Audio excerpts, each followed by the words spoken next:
Minute! Pasok si Dingdong Dante sa listahan ng sexiest men sa mundo ng E-Channel sa Amerika. Ano kaya ang sirito ng ka-love team niyang si Marian Rivera? Makikita tayo kay Lars Santiago.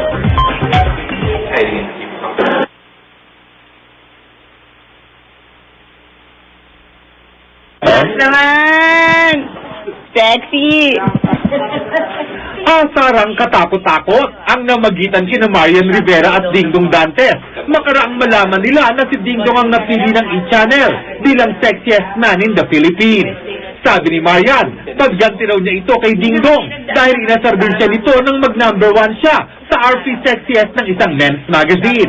Pero ang totoo, tuwang-tuwa si Marian na ang ka-love team niya ang nakakuha ng sexiest man title. Siyempre sa lahat po ng achievements na nakukuha niya, siyempre proud naman ako sa kanya. Si Dingdong, hindi halos makapaniwala na siya ang napili ng E-Channel. Nanggaling pa ang letter of confirmation sa main office ng cable channel sa Los Angeles, California. 25 lalaki mula sa iba't ibang bansa ang pinili. Isa na rito ang European football superstar na si David Beckham, na sexiest man sa United Kingdom, at si Dingdong nga sa Pilipinas. Siyempre ayoko namang isipin po na gano'n because I know that marami naman siyang achievements in his own right, diba, at kanya-kanyang larangan yan. Basta ako masasabi ko, I'm proud that they chose me here in the Philippines. Ang pinagkakaabalahan ni Dingdong at Marian ngayon ay ang paghahanda sa kanilang birthday show na gaganapin sa Araneta Coliseum sa Miyerkules ng gabi.